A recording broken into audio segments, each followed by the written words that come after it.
கருணை வடிவமே சாயிநாதனே. என் அன்பின் பிரியமே, நீ என் பிரியமான பிள்ளை என்று ஒவ்வொரு நாளும் உன்னிடம் நான் பறைசாற்றிக் கொண்டு இருக்கின்றேன்.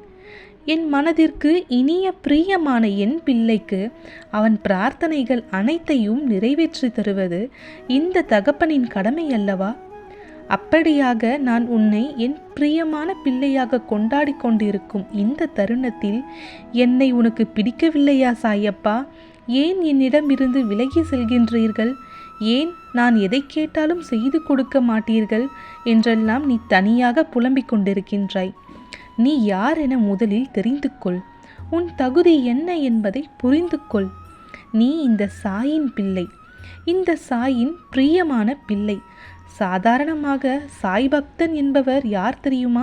ஒரு சிறந்த சாய் பக்தனுக்குரிய அடையாளம் என்னவென்று தெரியுமா? சாய் பக்தன் என்பவன் யாரையும் வெறுக்காதவன், அனைவரிடமும் நட்பு கொண்டவன், எல்லாவற்றிடமும் கருணையுடையவன், அகங்காரம் விட்டவன், இன்பத்தையும் துன்பத்தையும் சமமாக கருதுபவன், பொறுமையுடையவன், எப்பொழுதும் திருப்தி உற்றவன், எப்பொழுதும் யோகத்தின் நிலை பெற்று செயல் புரிபவன், தன்னை கட்டுப்படுத்தியவன், திடசங்கல்பம் உடையவன், மனதையும் புத்தியையும் என்னிடம் அர்ப்பணம் செய்தவன். இத்தகைய குணநலன்களே ஒரு சாயின் பக்தன் என்பதற்கான அடையாளமாகும். இதிலும் என்னுடைய பிரியமானவன் என்பதற்கான சில அடையாளங்களை தெரியுமா?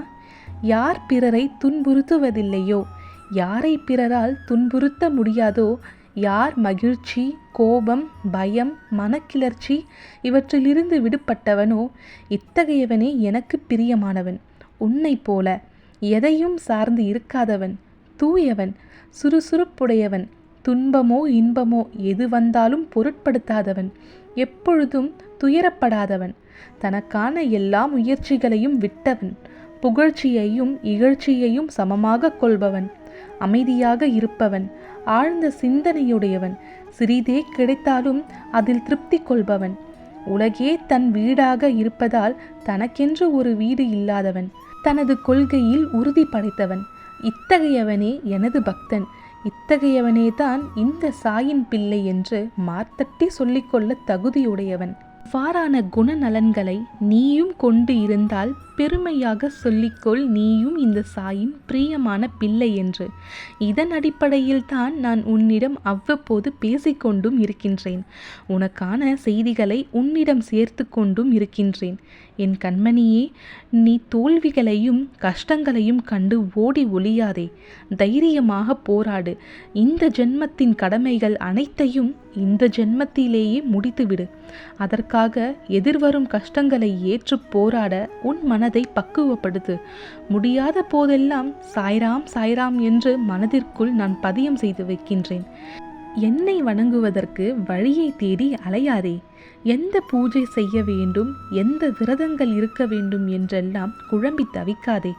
நான் அந்தர்யாமியாக உனது உள்ளத்திலேயே குடியிருந்து வருபவன்.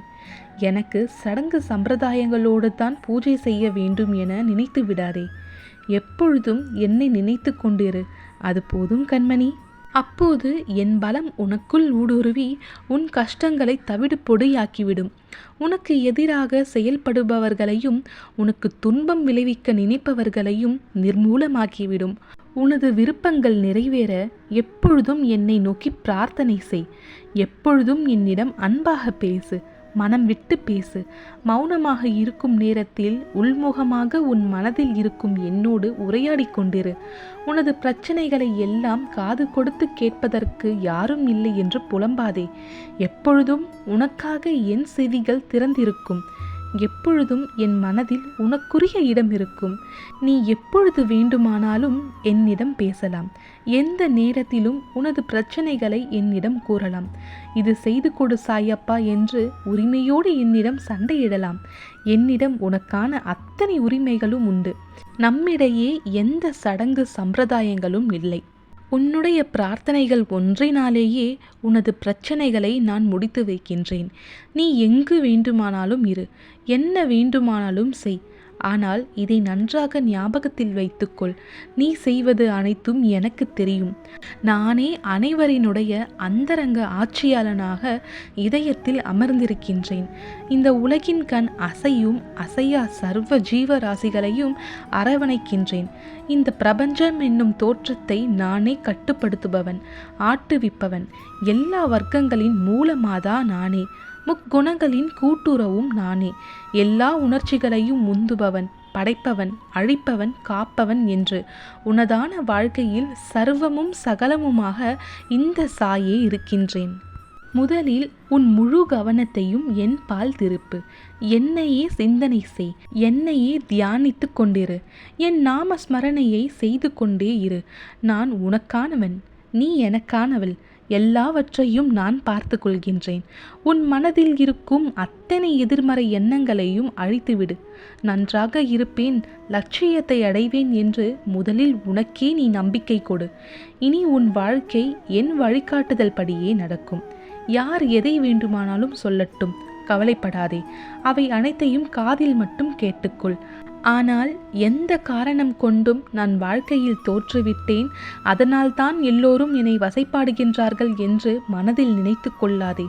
உன்னை பற்றியே நீ தாழ்வாக எடை போடாதே. இந்த உலகில் நிலையென்று எதுவும் இல்லை. அது மனிதர்களின் செயல்பாடுகளுக்கும் பொருந்தும். எனவே நீ உன்னுடைய லட்சிய பாதையில் இருந்து தடம் புரளாதே. நம்பிக்கையோடும் மன தைரியத்தோடும் நிதானமாக யோசித்து செயல்படு. இந்த நேரத்தில் நீ ஒரு சில உண்மைகளை உணர்ந்து கொள்ளத்தான் வேண்டும். சில விஷயங்களை நீ சரியாக புரிந்து கொள்ளத்தான் வேண்டும். இந்த உடல், கணவன், மனைவி, மக்கள், மனை, செல்வம், வாழ்க்கை, உறவு, நட்பு என்று இங்கு எதுவுமே நிரந்தரம் அல்ல. எல்லாமே உனக்கானது, உனக்கான நிரந்தரமானது என்று நினைத்து விடாதே. எல்லாமே மாறுதலுக்கு உட்பட்டதே. எல்லாமும் உன்னிடம் இருக்க வேண்டும் என்று நினைத்து ஏங்காதே. ஏனென்றால் இங்கு எதுவுமே யாருக்குமே சொந்தமில்லை. எல்லாமே ஒரு நாள் கைவிட்டு போகக்கூடியதே. ஆகையால் உடல் திடமாக இருக்கும் பொழுதே நிறைய தர்மங்களை செய். நீ செய்யும் தர்மங்களும் புண்ணிய காரியங்களும் மட்டுமே உன்னோடு நிரந்தரமாக துணை வரும். உனக்கான பிரச்சனைகளையும் உன் புண்ணிய காரியங்களே தீர்த்து வைக்கும். நீ ஒருவருக்கு உதவும் போதுதான் உனக்காக 4 பேர் உதவுவதற்கு முன் வருவார்கள். நீ ஒன்றை விதைத்தால் அது 4ஆக முளைத்து வரும். நீ விதை மட்டும் விதைத்து விட்டால் போதும், அது ஒரு நாள் மரமாக, விருட்சமாக இருக்கும். எனவே விதைப்பதை நிறுத்திவிடாதே. உன்னால் முடிந்தவரை நன்மைகளை செய்து கொண்டே இரு. எனக்கு எப்போது நன்மைகள் நடக்கும், எப்பொழுது நல்லது நடக்கும் என்று கேட்டுக்கொண்டே இருக்கின்றாயே, நிச்சயம் நடக்கும். நீ எப்பொழுது நன்மை செய்கின்றாயோ, நீ எப்பொழுது மற்றவர்களுக்கு உதவி செய்கின்றாயோ, நீ எப்பொழுது நல்லதை விதைக்கின்றாயோ, அப்பொழுதே அந்த நிமிடமே உனக்கான நன்மைகள் உனக்காகவே தயாராகிவிடும். உனக்கான நன்மைகள் உன்னை தேடி பயணப்படும். நல்ல எண்ணங்களும் நல்ல செயல்களும் மட்டுமே தான் உனக்கான நன்மைகளை உன்னிடம் ஈர்த்து வரும். எனவே நீ முதலில் உதவுவதற்கு தயாராக இரு. நீ முதலில் நல்லவற்றை செய்ய தயாராக இரு. உனக்கான நன்மைகள் உன்னை சூழ்ந்து வரும். இன்று இவற்றையெல்லாம் நான் உன்னிடம் சொல்லிக் கொண்டிருக்கின்றேன். காரணம் என்னவென்று தெரியுமா? சொன்னேனே, நீதான் என் செல்ல பிள்ளை என்று. என் மனதிற்கு இனிய பிள்ளை. ஆகவே ஒவ்வொரு முறையும் உன்னிடம் உனக்கான நன்மைகளை ஒன்றை சேர்த்துவிட்டு செல்கின்றேன். இது அறிவுரை அல்ல கண்மணி, உன் சாயப்பாவின் அன்பான வார்த்தைகள். உன் வாழ்க்கையை வளப்படுத்தக்கூடிய ஆக்கப்பூர்வமான வார்த்தைகள். நம்பிக்கையோடு மனதில் இருத்திக்கொள். நம்பிக்கையோடு செயல்பட துவங்கு. நம்பிக்கையோடு சிந்தித்து செயல்படு. என் அன்பின் பிரியமே, நீ நம்பிக்கையோடு நல்லவற்றை சிந்தித்து நல்லவற்றை செயல்பட்டு நன்மைகளை செய்து வந்தால் உனக்கான நன்மையும் கூடிய விரைவில் உன்னை வந்து அடையும். செய்வாயா கண்மணி? உன் சாயப்பா நான் இருக்க பயமேன். ஓம் சாய்ராம், ஜெய் சாய்ராம்.